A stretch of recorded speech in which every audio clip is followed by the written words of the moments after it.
Today we will be continuing our breakdown of the Denver Broncos positional groups with the tight ends, and we will touch on some of the top potential targets in this upcoming draft as well. You are listening to the Huddle Up Podcast. Welcome to the Huddle Up Podcast, your go-to show for all things Broncos.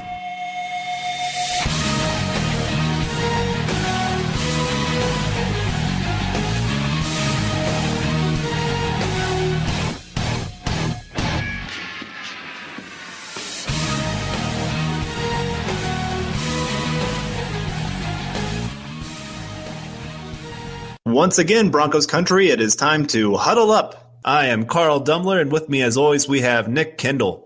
This show's focus is all things that pertain to your Denver Broncos, with an extra focus on the NFL draft. Nick and I will continue to talk general Broncos news, but always have a focus towards team building. We still stand by our statement, though, that building teams in the offseason and playing armchair GM is just as fun as the actual games on Sunday.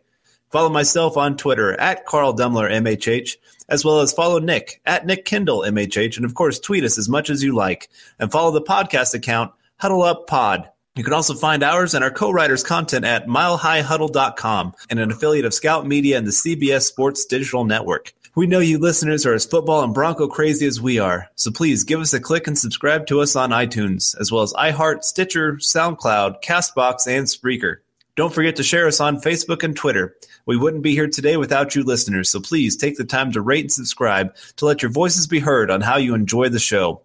And we really do read your comments for both encouragement and to get better. We appreciate 513JP on iTunes, who said, Huddle Up constantly brings new content and keeps it entertaining. Very informative. Keeps me hyped up for the upcoming season, even in the lull of the offseason. Hashtag Broncos country. Well, 513JP, the lull of the offseason is over. Football is back, baby. Rookies have reported. Elway is signed. Kubiak is back with the team. And the rest of the players, of course, report on Wednesday with practice starting on Thursday. What could be better? And to get us fully ready for the season, we are going to continue with our deep dive into the tight ends today.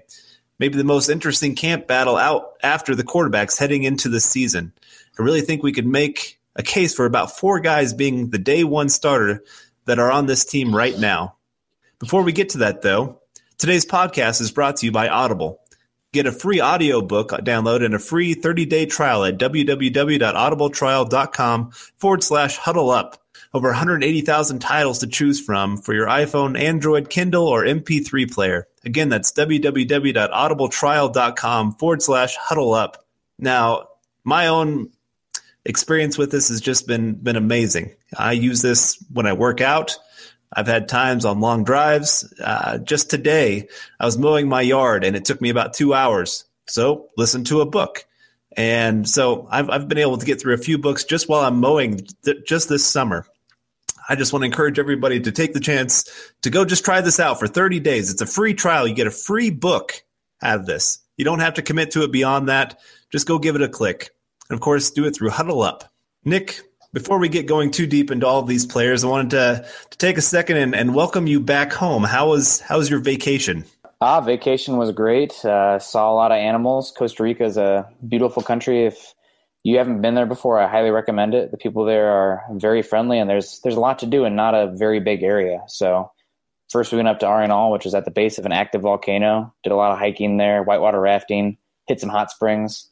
Went to a cloud forest in Monteverde, hit some hanging bridges, zip lining, which was a lot of fun. One of the zip lines was over 1 kilometer long. There was like 18 of them total, so that was great. Then we capped it off a week on the beach on the Pacific side in Manuel Antonio. Saw a bunch of the wildlife, the natural parks there, a lot of sloths, which are absolutely freaking adorable. Honestly, I would name my team the Sloths if I had a choice going away, because they're pretty great. And so yeah, back stateside now. And it was just the perfect amount of time, not too long, not too short. And I come back and we are ready to kick off football season. So I'm raring to go. Perfect. Now, was Elway signed before you got back or after? I think it might have been the day we were traveling back. Oh, man. That's perfect. Yeah, that day was kind of a blur. We flew out at 1 a.m. and then had 2 flights and then driving back to Iowa. So that was a long day. Everything was kind of a blur there. Okay. All right. Well, welcome back, and glad to have you back to talk football just in time for training camp to kick off and football to be back for quite a few months. It's been a long time, and us draft people, football's 24/7, 365. So it's not as terrible, but it's still great to have football back. And getting back to the swing of things, talking about the tight ends, and I just wrote an article on this on milehighhuddle.com. It's part of their premium membership. So I highly recommend you get on there, sign up for it. There's lots of great information on there. And this is one of them of this position. And as I was writing the article, I was having a hard time picking who were going to be the guys that made this team, whether it's 3 or 4 guys. I don't know what they're going to keep. I've seen Mike McCoy as the coach keep 3, sometimes keep 4.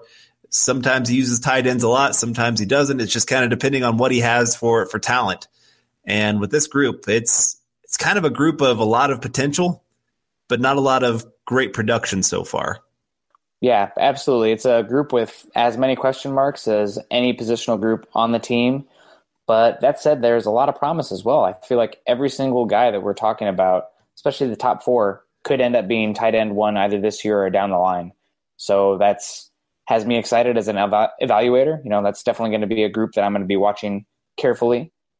And I think that we got some great talent here, and hopefully at least 2 of these guys will emerge and give the Broncos better options this upcoming season.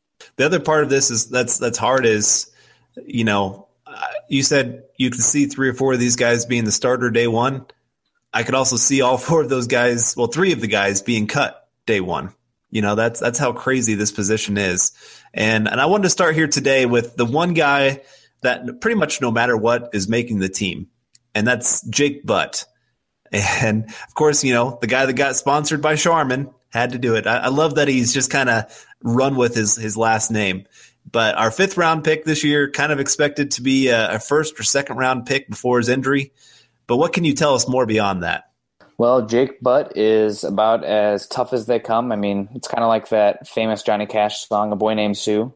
If your last name is Butt, you're going to have to grow up tough. And he did. He's a very hard-nosed player, 6'5", 246 with 32-inch arms and 10-inch hands, and didn't, do any of the combine drills because of his ACL injury, obviously, but a fairly solid athlete. He's not O.J. Howard or Evan Ingram or anything like that, but he's more of a classical tight end that's going to be in line and can do enough as a possession receiver, but of a seam threat or a yak threat. But still, that's rare, even for tight ends. Even though the game's heading that way, you don't have to have that guy. But Butt is a great player, 2-time second-team All-American, and just always plays with intelligence and anticipation. You don't see him make very many false steps in his route runnings. He's pretty clean as a route runner, and he does a good job with possession catches. A guy can be over his shoulder or, even hanging on to him, and he'll still come down with a fair amount of them if the quarterback can put it in a reasonable spot for him to catch the ball. Not going to get a tremendous separation down the field, and he's not going to be a crazy go up and get it guy. But he does have size. He's 6'5", 246, so he can just use his frame to box out defenders in the red zone or for a clutch 3rd down reception. You saw him do that fairly often in Michigan over his past few years. A lot of people build him to be this awesome 2-way tight end, a great receiver and a great blocker. But from what I saw, he still has a ways to go as a blocker. You don't see him blow guys off very often, or even in the chips, he's not really knocking heads around.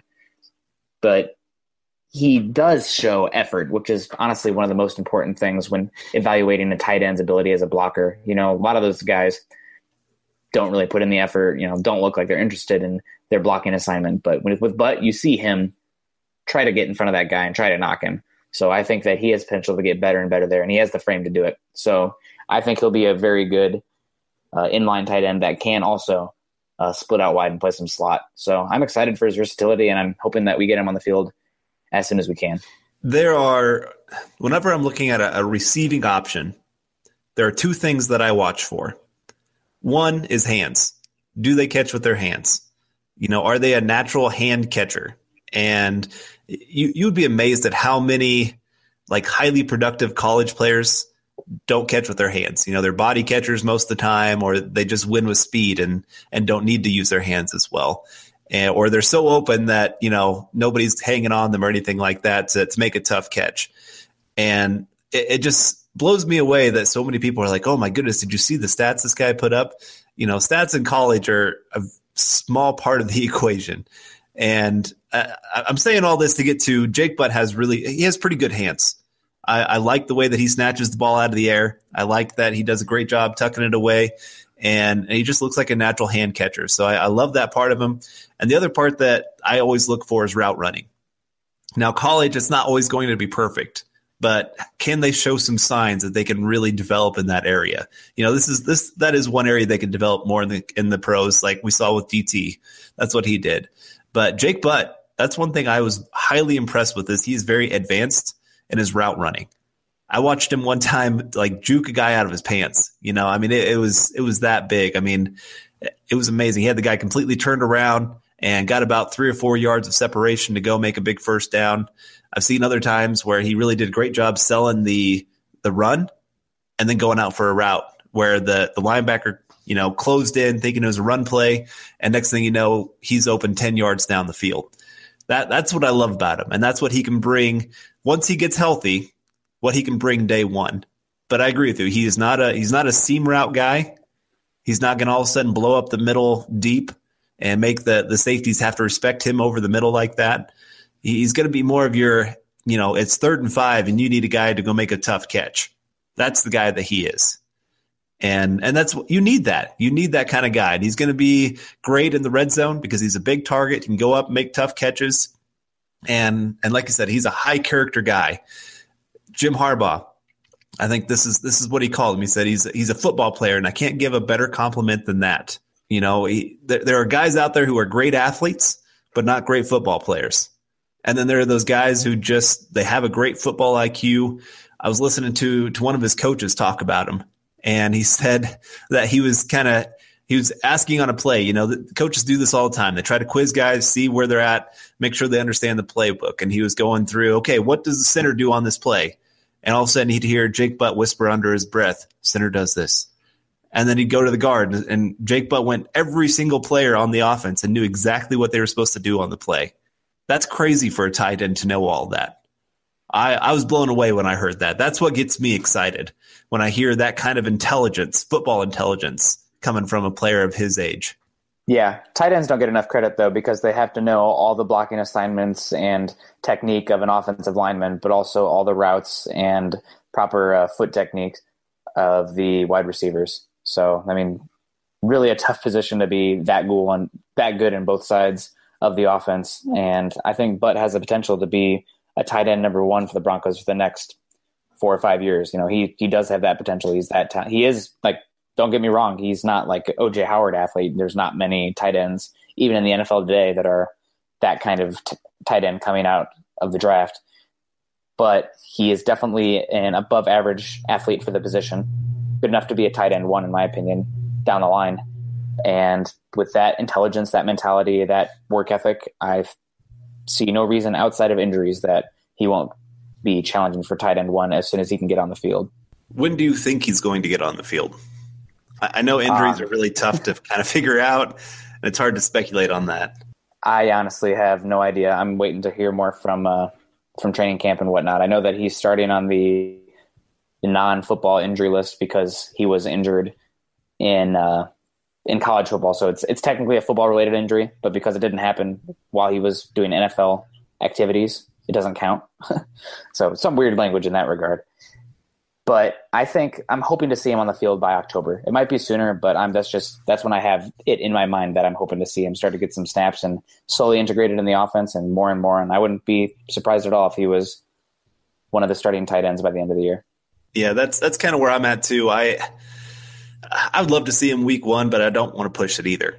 This is his second ACL injury to that right knee, and the more times it's kind of like I kind of picture it's got to be like this. You dislocate your shoulder once, it gets easier that second time, and then the third time's even worse. I wonder if that's the same way with ACL. The more times you have that repaired, it's you got less and less tissue in there to work with, and so I'd rather not push that more than we have to. We could have a potential very, very good player for a 5th round pick at what's becoming a very much more important position in the NFL.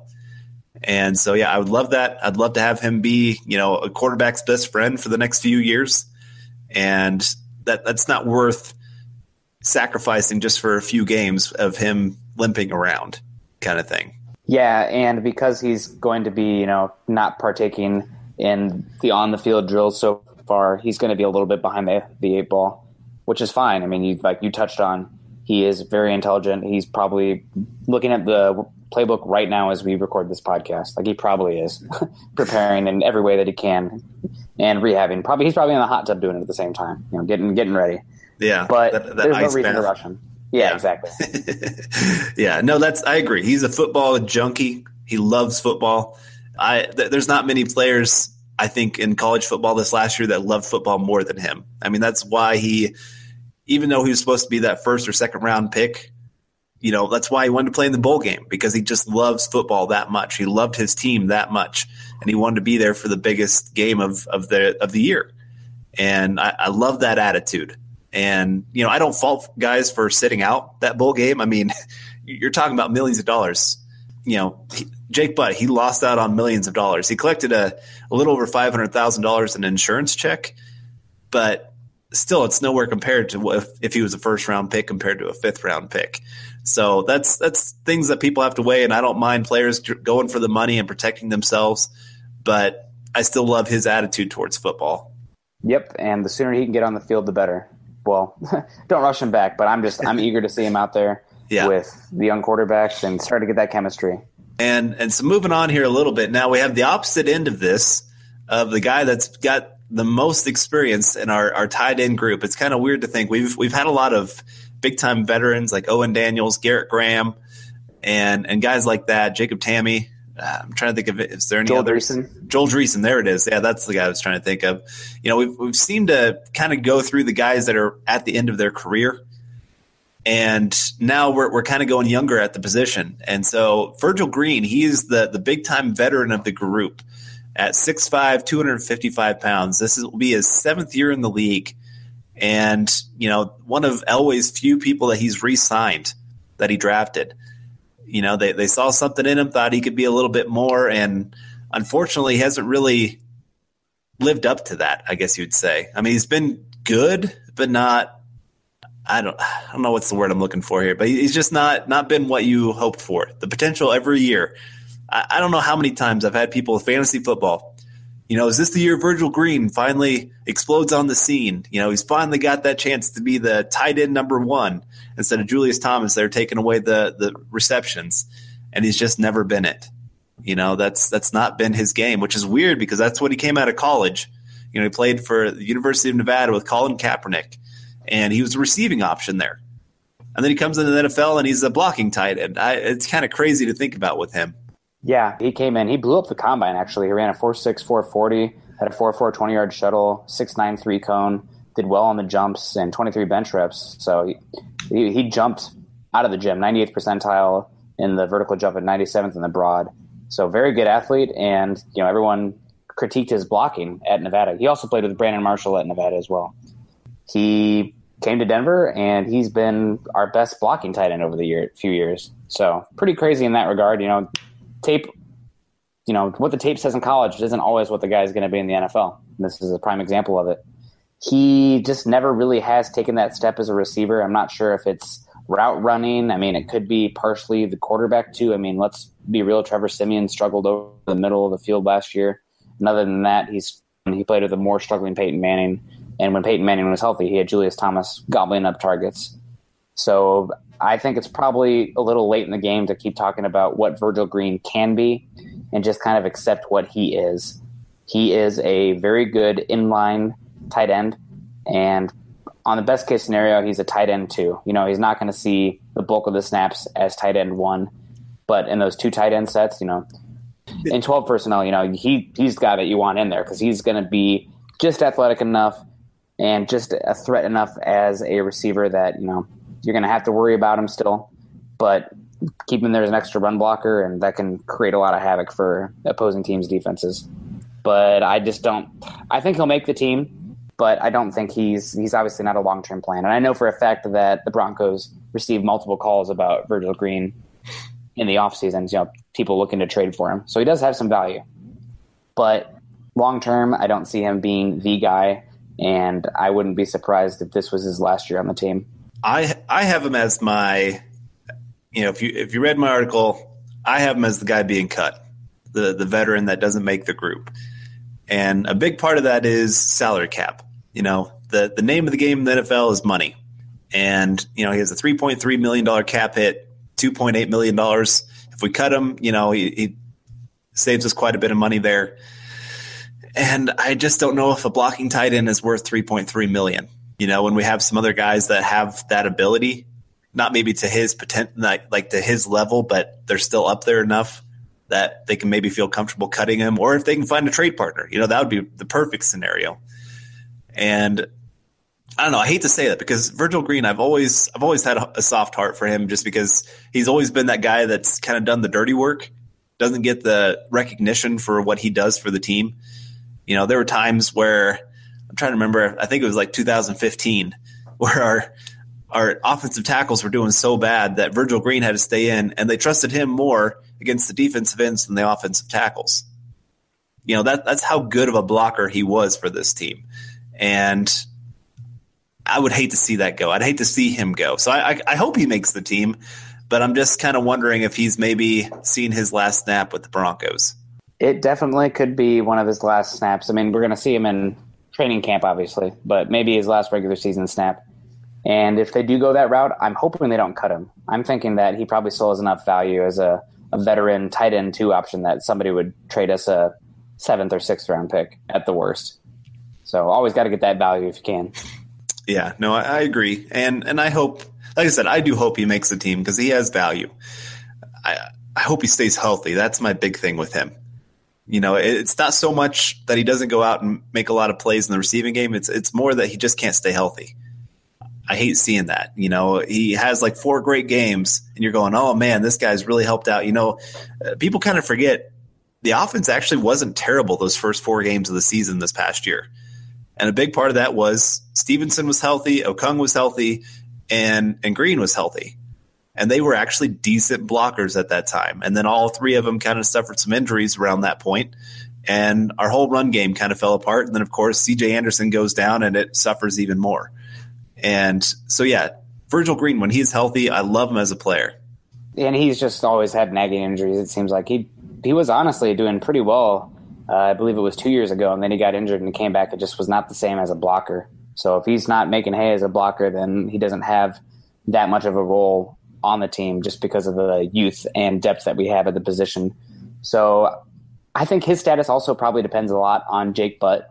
If Butt is, farther off on that injury, they're going to take it slow with him, maybe start him off on the pup in terms of the regular season and activate him after 8 games, then Virgil Green, I think, will make the roster because you just have that extra spot.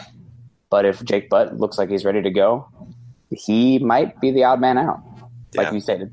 Yeah, that's the tough part is just not knowing what Jake Butt's going to do. If you kind of knew that you could have him on the pup there for the first 7 weeks of the season, that gives you kind of an extra roster spot until he's healthy. And you can keep a guy like Virgil Green or, maybe one of these next 2 guys that we're going to talk about here. And I don't know. It's going to be an interesting battle. Like I said, for me, it's competition number 2 at camp behind the quarterbacks. Just this battle looks so intriguing to me. And I've always been a big tight end fan, so maybe that's a little bit for me. But I'm excited to see who comes out emerge from this because they're going to be in a huge battle. You can't sit here and win it from the tub this time. Like Huerman last year, he was kind of hurt. Virgil Green was banged up. And so all of our tight ends are banged up. They're all hanging out in the tub together. And it's kind of like, well, we can't cut them because we need somebody. And this year that's not going to be the case. You're going to need somebody to really step up and I don't know. We'll see what all happens with it. But my favorite guy, at least for this upcoming season, is this next guy that we're going to talk about, A.J. Derby. He's 6'5", 255 pounds. And this is a guy that we traded for from the Patriots. I was really shocked the Patriots traded him to us. And I had a couple Patriot fans contact me after this trade. And let's just say the comments that they made, I cannot repeat on this show. They were very upset. There was lots and lots of cussing involved. They could not believe that Belichick would let him go for a 5th-round pick. They love this guy. I don't know. I hadn't seen much of him because, he hasn't really had a chance to start. He's kind of been a project for them because he started off as a quarterback in college. And his last year finally moved over to tight end. And so, this is year 3 in the league. This will be his 4th year of actually playing tight end. And you kind of hope that potential finally meets production with him. Yeah, absolutely. He's actually a Iowa City guy, just like me. He grew up playing for the Little Hawks, as they call them at Iowa City High, and he went to the University of Iowa as a quarterback. Kirk Ferentz, the head coach of Iowa, tried to move him to linebacker and tight end, and he wouldn't have it. But eventually he transferred to Arkansas, and Coach Bielema said, "Hey, you're going to move to tight end." And he's like, I guess so. If everybody keeps telling me that, I guess I'll do that. And looks like a good move for him. He's always been a great athlete. And I remember when we traded for him and he played that Saints game, you did some coaches film breakdown of him, and you walked away impressed with him with just how open he was getting and the routes he was running, considering how new he was to this offense. Granted, the Saints defense isn't a great measuring bar, but still, you like to see that when he comes in right away. And some people, will talk about he had that fumble that sealed the end of the Tennessee Titans game for a loss for the Broncos and might have sealed our season. But, that was just he had 2 hands on the ball and the guy just made a great play. Sometimes you just got to tip your cap. There's nothing really you can look at in the film. You just see a guy making a great play. But I'm excited for him. He's more of from what I can tell, more of a move tight end. He's not super huge. He's listed at 6'5", but I think he's probably closer to 6'4", maybe 6'3.5". But he just looks a little smaller than a lot of those bigger tight ends. But he moves well. That's a big part of it. He's a good athlete. He runs routes pretty smoothly, and he's got just enough speed that he could be a vertical threat when, especially lined up against a linebacker. So I think that it'd probably be a tight end that I wouldn't be surprised if he's going to be our tight end 2 going forward. And I know there's just so many questions on the tight end position. I could see any of these guys being tight end 1, 2, or not making the team. But I think besides Derby is probably the second most likely to make the team, considering how early we brought him in, or how recently we brought him in. Right. And you don't usually give up a 5th-round pick for a guy you're going to cut, 6 games later kind of thing. So, I think he is secure, and that's why I do like him, and I love his receiving options. And when I hear the Broncos talk about, Emmanuel Sanders has said it, Demaryius Thomas has said it, they plan on throwing the ball a lot this year. They want to light the sky up with footballs. And so when I hear that, it makes me think that the guys that are better receiving options have a better chance of making the team. And that's A.J. Derby, that's Jake Butt, and the next guy that we're going to talk about here, and Jeff Heuerman. Those are probably your better receiving options of the tight ends that we have on this team. And especially A.J. Derby. I think he has a potential to really be that maybe, 45 catches, 500 yards, 5-6 touchdowns kind of guy. That's the kind of season I could see him having this year. Yeah, I agree. It's definitely going to depend somewhat on the quarterback. But, as we saw with Mike McCoy, he likes to utilize those tight ends. That was always the big thing with Gary Kubiak. Draft those Gary Kubiak tight ends because they're going to get production in fantasy football. But Mike McCoy has shown that he likes to use a tight end as well. I believe he carried 4 with San Diego last year. And he utilized 2 tight end sets a lot with Gates and Hunter Henry.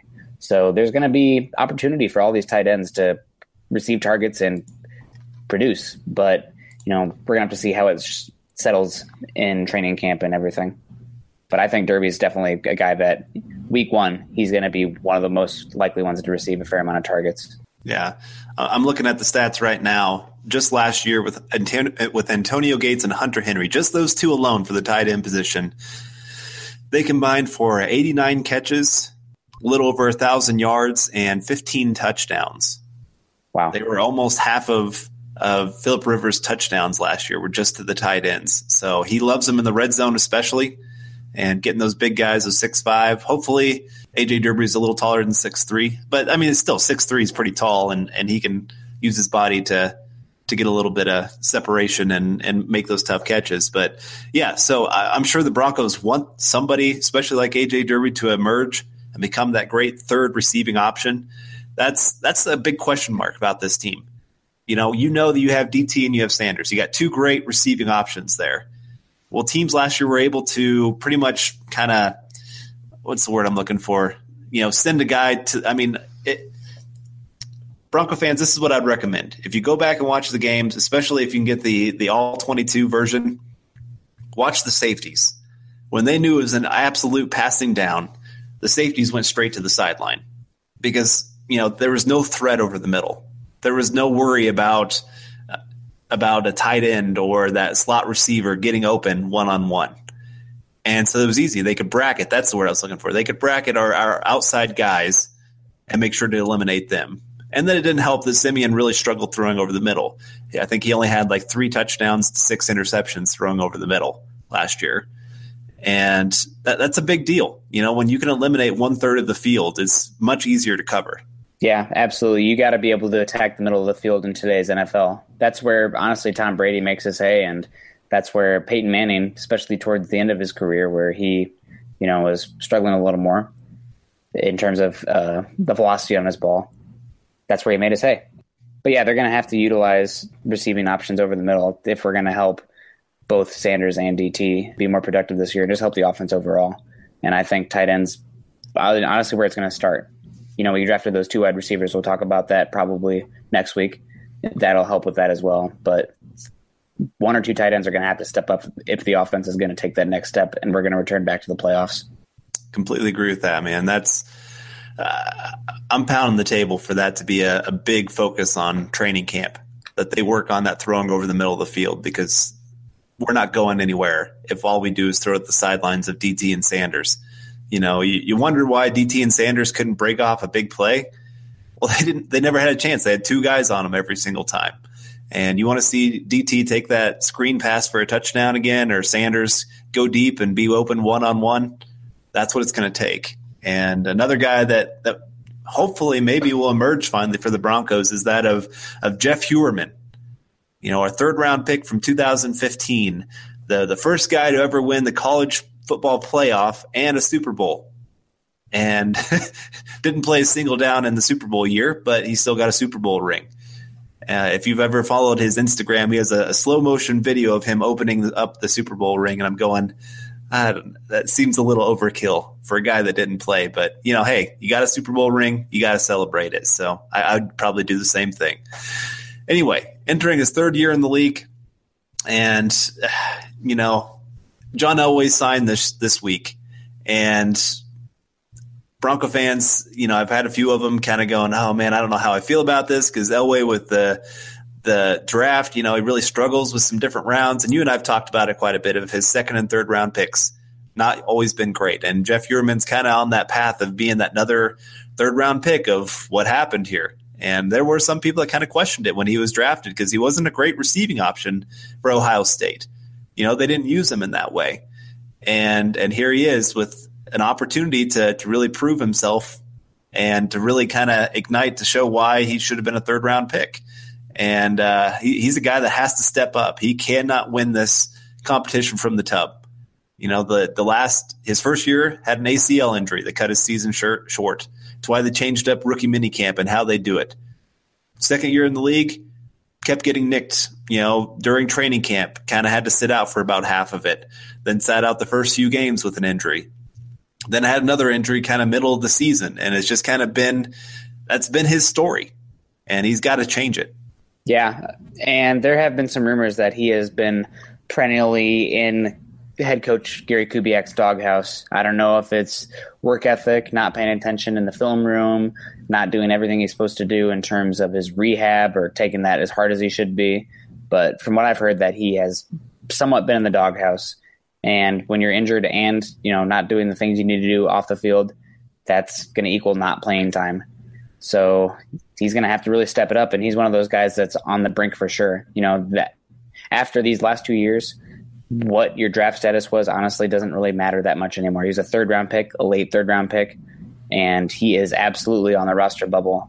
That said, I have been encouraged listening to reports from people in camp and OTAs that he was one of the better tight ends, making plays fairly often, and also has the size and ability to be a good inline tight end and a blocker as well. So he has potential. I mean, you could see it on tape when he played at the University of Ohio State, the Ohio State University. There you go. There you go. Yeah. And I'm hoping that he can show up this year. You know, we have potentially 4 starting caliber, maybe 5 starting caliber tight ends on the roster. And this is the guy that I'm probably the least confident in, just because he isn't unknown. And like they say, your best ability is your availability. And he has not shown that so far. There's definitely potential there. I mean, he did flash last year a couple times, running some good routes. I think he had a couple good plays in the Jacksonville game as well. And this might be the year he finally, he's been healthy. This might be the year he finally breaks. So fingers crossed on that one.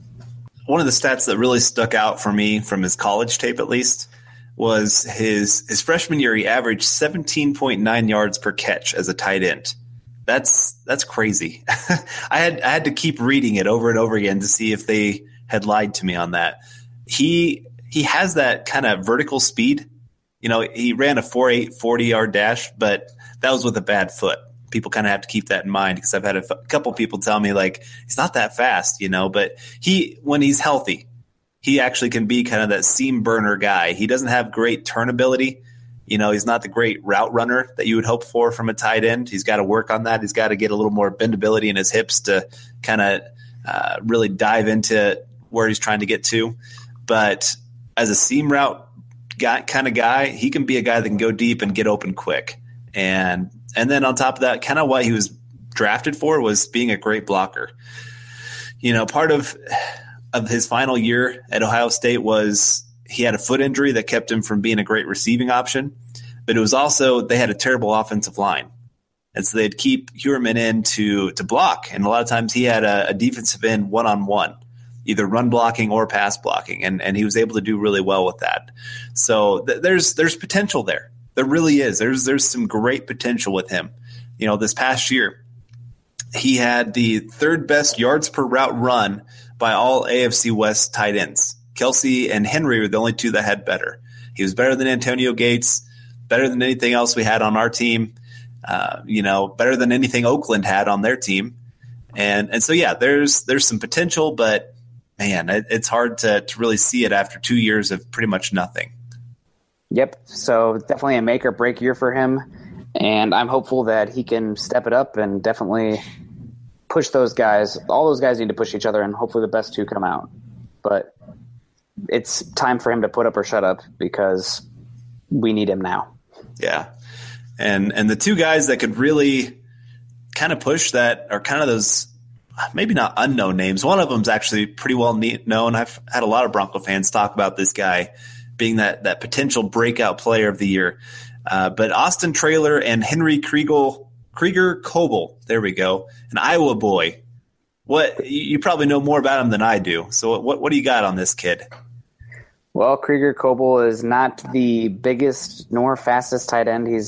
If he was a little bigger, he would probably be fine with his athleticism. If he was a little faster, he'd be fine at his size, but he's just a little bit not enough in both those categories. So that kind of makes me thinking he's probably not going to be a guy who makes the roster, especially with bringing in Jake Butt. They're not going to carry 5 tight ends. So maybe he'll make the roster if they move on from Green or Hireman, but I doubt it.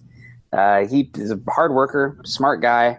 When Iowa had George Kittle and Henry Krieger-Kobel the year that they went undefeated in the regular season, it was a great 2 tight end set. He's complemented Kittle very well. Kittle is a little more hard-nosed, where Kobel played as a little bit more of a receiving threat.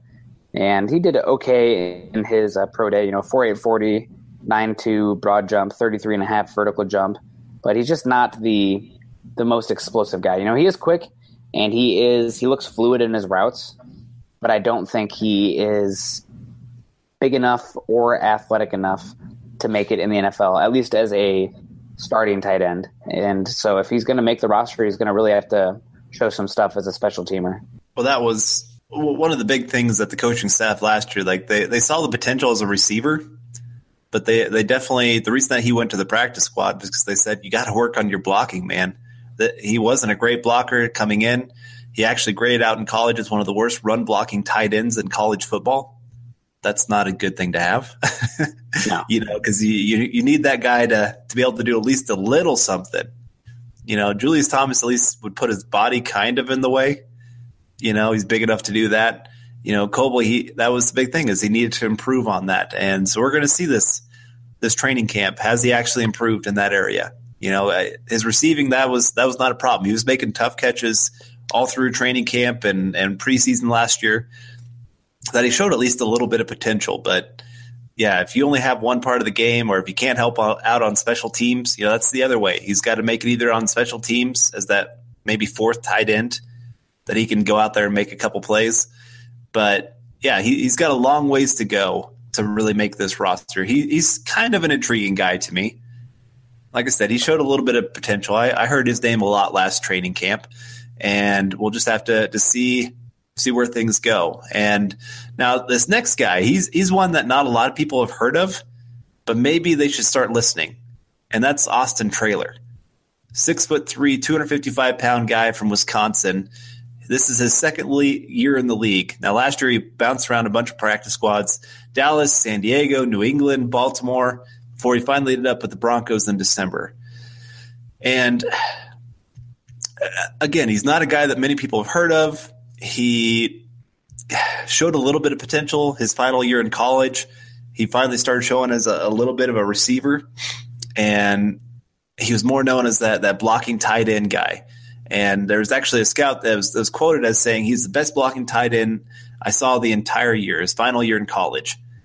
And that's a big way of how he could make a roster, but he's actually shown a little bit more as a receiving option. And our own Eric Trickle, he actually has a quote that he said, "As for tight ends, the one Trailer or whatever has been super impressive. They gave him first unit reps twice last week and sometime today too. He's been the best tight end so far." That blows me away. This was during OTAs. He was actually by some that were in the organization with the Broncos considered the best tight end so far. I don't know if that's a good thing or bad thing, I guess. Probably both.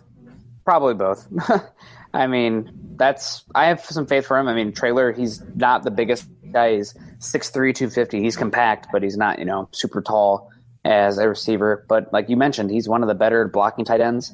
And if he can bring something as a receiver at all, he might be a guy that pushes Virgil Green out the door, just because he would be that much cheaper and, a younger option for the team. You always want to bring in those younger guys if you can. So he's somebody Eric and some other guys I've talked to have been raving about him. But we'll see if he makes a team. Again, everything that I've been told so far has been hearsay. I haven't been able to judge him with my own eyes, but he's a name that I have circled that I'm going to be looking at specifically once preseason comes around. Yeah, me too. And yeah, I've been telling some people, keep an eye on this guy. He's a name that nobody talks about at all when it comes to making this roster. And like you said, we've both kind of heard from some different people that he's been impressing people. He's been talked about among the coaches and players, and so don't sleep on this guy completely. The other guys are more known, but he could be that one guy that maybe emerges.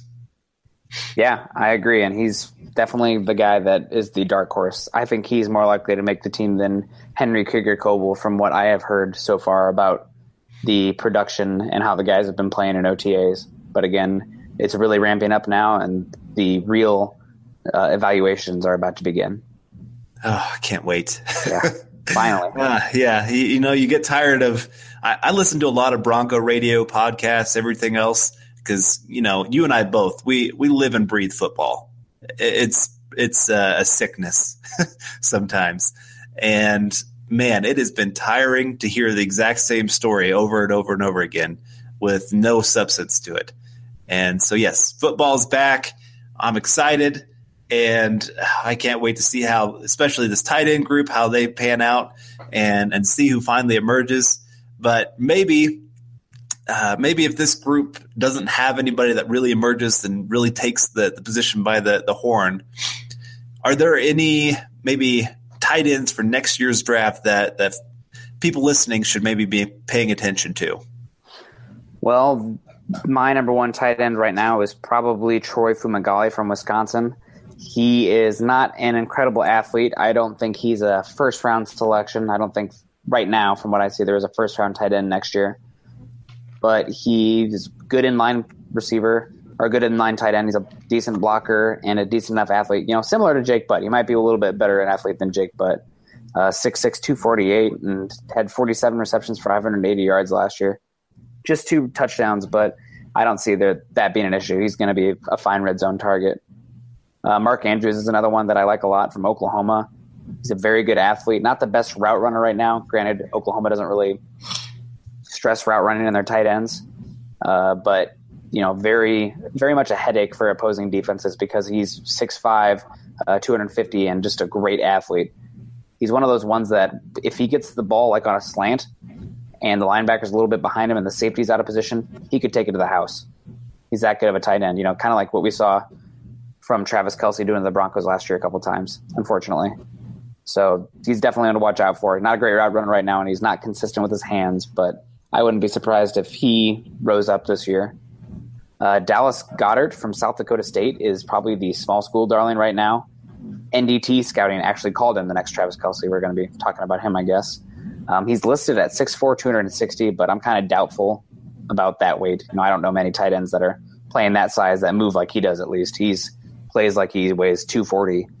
Great athlete and dominates his opponents. And granted, it's a lower level of competition, but he had 92 receptions last year for 1,293 yards and 11 touchdowns. And he also had a rushing touchdown as well. So he's probably Mr. Jackrabbit this year. That's what South Dakota State is, the Jackrabbits, I guess.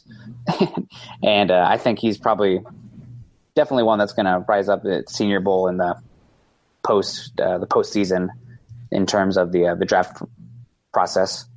Mike Gesicki from Penn State's another one who's been getting some hype. 6'6", 252. He's a big guy. He does not have the best get off the line, and he's not the best blocker, as his size would indicate at least.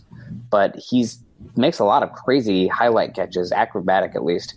He's not the best, getting downfield, but once he is downfield and he's playing those 50-50 balls, he can go up and get them. It's actually pretty surprising and fun to watch. So, and with Penn State's quarterback Trey McSorley liking to throw a lot of YOLO balls, as we like to call them, there's going to be plenty more of that this year with Mike Gesicki in Penn State. Somebody who has not been productive at all, but apparently has gobs of potential from what I've been told by a few scouts, is Marvin Saunders from Florida State. He has not been productive so far, but he's got great size. I think he's 6'6", 255 pounds, and he's a great athlete. And everyone says that he's total package and is very likely candidate to break out this year. So he's somebody that I got circled. And with Florida State having, I think they're going to be either ranked number 1 or number 2 to start the year. They're a team to watch with full of NFL talent. Marcus Baugh from Ohio State, 6'5", 258. Not the best athlete. He's never gonna blow guys away as a route runner or as a receiver. But he's an inline wide tight end, and I wouldn't be surprised if he went later in the draft and had some play there. And another small school tight end is Adam Brenneman from UMass, 6'4", 250, more of a offline tight end, a move tight end.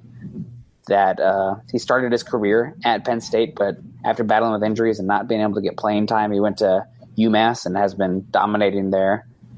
And he's probably going to be a mid-round pick. He's just not big enough or that athletic enough, but he's smooth and definitely going to be a guy that will be drafted at some point.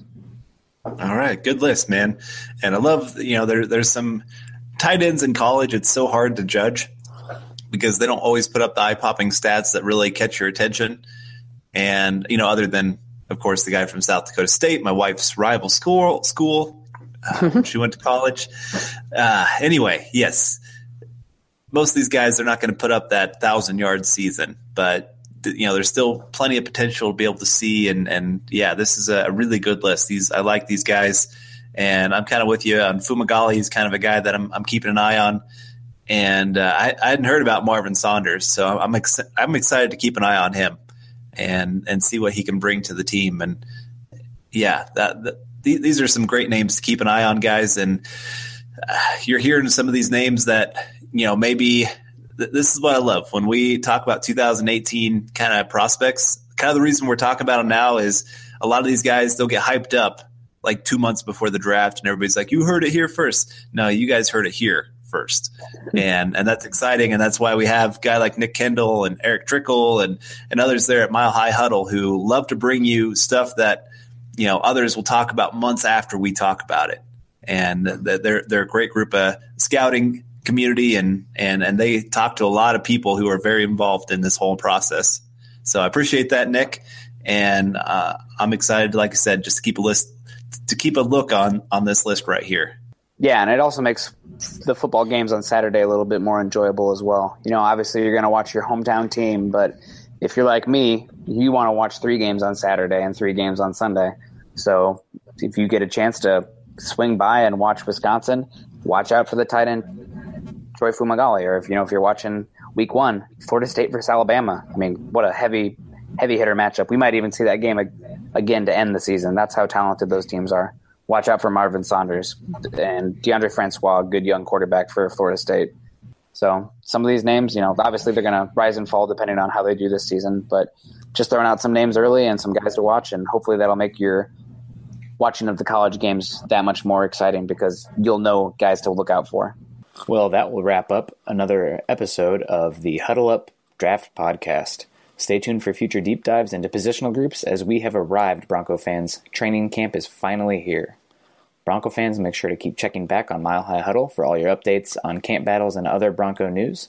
You can find Carl on Twitter at Carl Dumler MHH and myself on Twitter at Nick Kendell MHH, as well as find our Denver Broncos on Mile High Huddle, an affiliate of Scout.com and the CBS Digital Sports Network. You can follow the Huddle Up podcast by subscribing on iTunes and for Android users, Stitcher, Spreaker, CastBox, SoundCloud, etc., etc. You can follow us on Twitter at Mile High Huddle and at Huddle Up Pod. Again, please be sure to subscribe and rate us. For Carl Dumler, I'm Nick Kendell, wrapping up another episode of the Huddle Up Podcast. We hope you enjoyed it, and we will see you next week. Go Broncos. Mile High Huddle.